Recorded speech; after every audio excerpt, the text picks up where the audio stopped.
What is going on, everyone? My name is Rant, and welcome to another E3 news for you guys. Today is June the 10th, 2014, and today's news is going to be Nintendo related news. Now, Nintendo's digital event just finished about a few hours ago, so I had to watch a couple times just to get more details about stuff, and I also looked at interviews and other news that happened hours later, just to give you more news about upcoming games that are coming out. So, let's talk about what Nintendo announced. Pretty much. What did they announce in their digital event? Alright, so let's get to the news. I'm going to do them in order.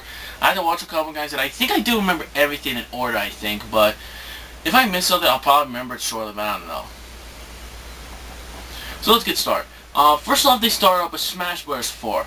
Now, normally they would say the Smash Bros. Announcements for later, but the Smash Bros. 4 thing, and this is the funny part, they started the intro, and there are segments in the game that act in this digital event where the animation of everything is done in robot chicken style animation. I mean, seriously, if you've seen it, it was just so weird.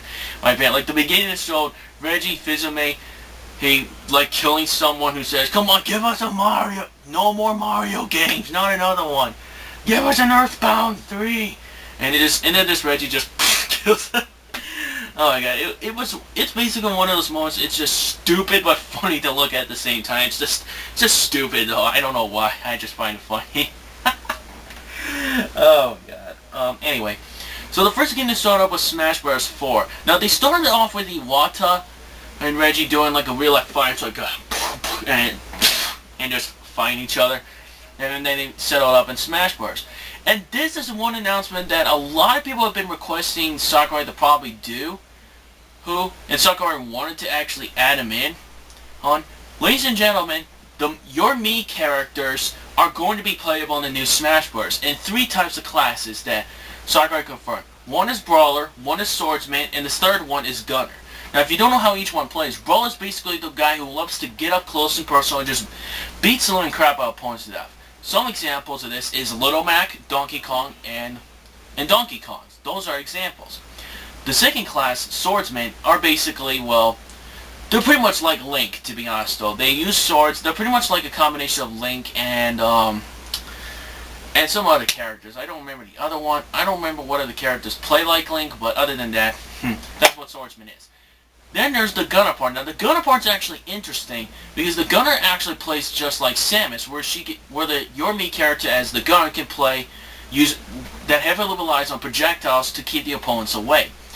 The most common characters I definitely know for a fact are going to be that are definitely examples of this is Samus, Link, again Link, Zelda, Mario, and several other characters. There's our prime examples of this. That's just only the beginning though. They did show off a teaser about these NFC figurines. And yes, that's right people. At first I thought maybe they confirmed it was not going to be featured in Smash Bros. Yes, the NFC figurines are in fact going to be in the new Smash Bros. And they showed it off that they put Mario onto the thing during the middle of their game. And then he comes out with an FP on top of his head. And I didn't know what that really stood for. Like, did it mean figure player or something? And I did. I mean, trust me, when I saw the gameplay, I had no freaking clue what was going on, or how these figures would work. Until Nintendo confirmed there was going to be a video upload separately from the digital event that I'll talk about. I've seen the separate video, and I'll be completely honest with a lot of people. Oh, and I'll say this personally. This is my personal opinion, and I'm a diehard Smash Bros. Fan. I've been playing Smash Bros. Since the first game on Nintendo 64. I've been around the gaming industry for over 10 years. Here's me personally saying this. I definitely understand the thing they're trying to concept. Before, a lot of people figured that maybe the purpose of these figurines, which will be launched alongside Super Smash Bros. 4 and will be the first game to use these things, they did confirm that lots of people predicted and ended up being true, was that you can use these NFC figurines to save data on certain characters. For example, you could save the stats and data or customize moveset of, say, let's say Mario. And if you design it to be super fast but very slow when it comes to attacks, his data from that figurine would be transferred into the game. You basically put it on the NFC feature that's inside the gamepad. You put it on there, the data gets transferred, and then that character comes to life actually. For example, if you remember the opening of Smash Bros. Melee, they showed a trophy coming to life of Mario, and it comes to life and duking it out. Now Nintendo was trying to think of a concept like what if we actually made a feature that would actually work like that, like the opening of Melee, and did like that. That's basically what they're trying to do, is do that. Now, at first glance you might think, okay, so you can in fact save customized movesets, save those data onto your game, onto the figures, and you can use that to bring it over to your friend's house anytime. Does that mean you can control the character? Nope. That is not the case, and this is where I'm making a little mini rant about this, to be honest. This is the catch though. You don't control the characters in the figures. The computer in the game does. And basically it's more like a human or advanced version, or much harder advanced version of the AI, of the regular AI in the game. And the computer controls your customized moveset, and basically they're adding like an RPG sort of element where you can increase the levels up, and the higher the levels go, the more powerful these characters will become, and they will evolve. Now, I'll be honest though, if they give you the option to control these figures, rather if it's just for casuals and stuff, I think this would have been a really neat idea. I think this would have worked very well. And keep in mind, Sakurai did say that these custom moveset stuff, you cannot use them in online play. You cannot use these when you're playing with strangers. You can only play with your friends, either locally or online. That's pretty much the only purpose of the custom movesets. And that's one positive though, but because of the fact you can't control these figures at all, that unfortunately, this is where the rant comes in. In my opinion, because now that I know information about this, confirmed information of how these figures will work and what their only purpose is, it's a useless gimmick. I'm really sorry to say that to people who probably are glad that it's not used for any other bullshit. I mean, seriously, if they were used to the only way to unlock characters, that'd be the stupidest idea ever. And that's really saying a lot from a big Nintendo fan myself. But I'll be completely honest, it's a useless gimmick. And like I said, if they gave you the option to play these figures, I would not mind it so much. I think it would have worked very well if it did, but not this case.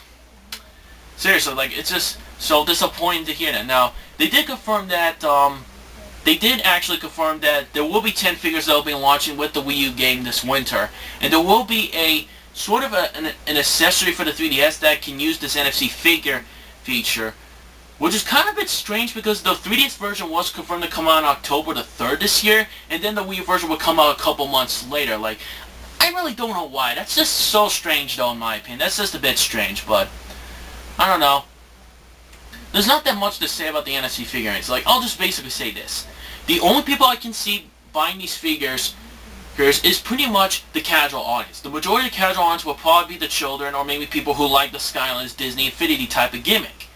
But for the rest of the people who either don't care about, or maybe just the hardcore gamers of the series, such as myself, I don't really see the point of even buying these figures for anything. I mean, you can use them for training partners. They did confirm that as training partners. But what's the point when you have a training mode to do that anyway? There is no point at all.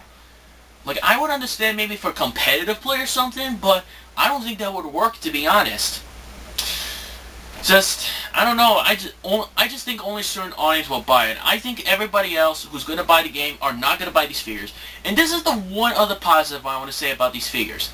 They did confirm, though, that these are only, and since these are only used to train with you and also used to watch these figurines fight together with advanced stuff, and not used for anything else, I could definitely say this. Since they are sold separately, and it looks like they have no other purpose outside just being your training partner or just using it to fight against another friend's figure, I definitely do see a positive, which is mostly that since these are sold separate and they are only optional, they're not necessary compared to other games like Skylanders or Disney Infinity, then I could see this game still selling very well, and even without the figurines. But it's like I said though,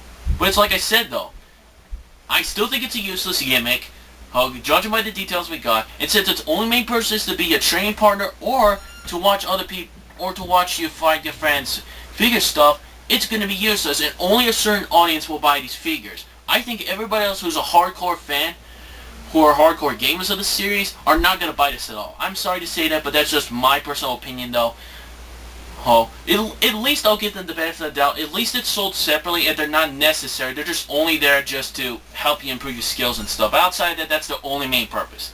Now, they did confirm that they is going to be compatible with 4 other games. One of them being the recently released Mario Kart 8, which I am enjoying the game quite a lot, to be honest. And by the way, I actually have the Nintendo Treehouse Live on my TV here from my Wii U gamepad, so it's just to let everyone know what I'm doing at the moment.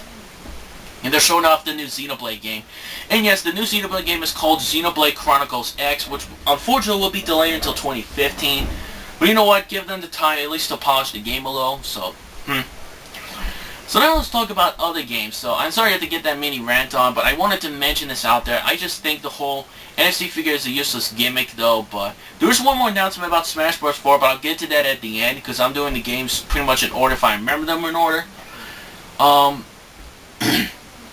The next game they announced, and this was a game they announced way over a year ago, but never mentioned again since. And that was the new Yoshi game that at first some people thought was called Yarn Yoshi because it used the same engine as Kirby's Epic Yarn. We got an official title for the game. The game is called Yoshi Woolly World. Now, honestly, I don't know how to say Woolly, like Woolly Woolly, or like what? I have no idea how to fucking say it. I'll be completely honest, I have no idea how to say it. Like I said, it's basically Yarn Yoshi just with a different title, and it's using the same engine that Kirby's Epic Yarn used and the same art style. Now, I'll be completely honest, I really do like a lot of Yoshi games, to be honest. I definitely did like a lot of them. Like, Yoshi's Island is probably my favorite of all the Yoshi games I've played, next to Yoshi Star Nintendo 64. I'm actually glad that the same guy that directed those games is actually directing this one. And I'll be honest, I'm actually looking forward to this new Yoshi game. I mean, I wanted to know more details. I really do like Yoshi a lot, and I like a lot of his games. I actually want to see more details about it, and I'm looking forward to that. Huh? Oh, sorry, that was my sister just sneezed right behind this wall. Anyway, like, they did confirm it's coming out in 2015. No one really months, but it's good to know which year it's going to come out. The next game they announced is a spin-off of Super Mario 3D World. Now, if you remember Super Mario 3D World, there was Captain Toad in the game. And basically he had his own unique levels that would take advantage of the gamepad where you circle around the map to solve puzzles and that sort of stuff. He's getting his own spin-off game, which is a new IP. It's called Captain Toad Treasure... Ah, crap, I forgot. Oh, god damn it. Damn it. Treasure World, I think it's what it is. Damn it, I just had it in my brain, I just had a brain fart. Psh, damn it. Anyway, they confirmed that the game's coming out in 2015 for the Wii U. Next up, the next game they announced is... hold on a sec. Now I forget. God damn it. What was it again? Oh yeah, they also confirmed Mario Party 10. It was on a separate video. I'll be honest, I'm not excited for this. I mean, I really do like the series, but after the last game, Mario Party 9, it was a fucking garbage game. To be honest, though, I am not looking forward to this game, but it's nice to know that there is one coming. I'll play it, but it depends, though, on how it's received by people who have played the game, to be honest. It depends, though. So, anyway. The other game they announced is actually a very unique type of Mario game. Now, it's not the new 3D Mario game that they confirmed a while back, not that long ago about a new 3D Mario game. It's actually a new concept. It's basically a Mario game where you can create your own Mario-based levels. That's basically what it is. To be honest, you control the levels of...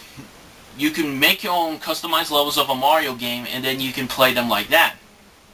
Now, there isn't too much details about this, but I know for a fact all you do is customize your moveset. The only thing about it that it is coming out in 2015, by the way, so that's good to know. The next game they announced is a major 3DS game that's coming out November 21st. I think a lot of people are excited for this, as I know there's a lot of people who have. Pokemon Omega Ruby and Alpha Sapphire are still coming. The release date's been confirmed, November 27th this year. Here. Officially confirmed. And if you've seen the screenshot that happened less than a week ago, everyone, that's right. Mega Sceptile and Sceptile and Swampert, one of the two star Pokemon, along with Blaziken, are going to have their own Mega Evolution Stones, which is amazing. I have never played the third generation of Pokemon before. I basically am so freaking hyped for this. I mean, one of my favorite Pokemon from 3rd Gen, from the TV show anyway, was Sceptile. I just love that Pokemon. For some reason, I just love that Pokemon. I don't know, maybe it's just his personality or something, but the fact he's a smart, very fast, and very smart personality sort type, I'm actually looking forward to this, and I cannot wait to try out Mega Sceptile with his Mega Evolution. And they did confirm in the trailer that yes, Groudon and Kyogre are going to be having their own type of unique type of Mega Evolution. I don't know what the name of it is. It's similar to Mega Evolution, but it's not Mega Evolution or something. It's basically they have their own stones so they can evolve even further into some new forms or something. Similar to what they did with Kyurem from Generation 5, which in this case was the Black and White series. It might be something similar to that, but there wasn't that much detail, but they showed some new backgrounds. Team Aqua and Team Magma are going to be returning the game. And basically, I'm looking forward to this. We don't have more details about the game, but I'm pretty sure there will be more details in future updates. But my god, I'm freaking hyped for this. I've never played Generation 3 before, since it's going to use the same mechanics and stuff from Generation 6, which is the recent X and Y game. This is going to be exciting. I cannot wait to try out Mega Sceptile when the game launches. I cannot freaking wait for that. I just cannot wait. Alright, so, again, it's coming out November 21st, 2014. I'm really pumped for that. I'm hyped for that. Because I'm starting to love Pokemon again. Anyway, I want to see the time quickly for a sec, people, on more Xenoblade gameplay. Oh, less than 8 minutes. Oh, wow, around 8 minutes left.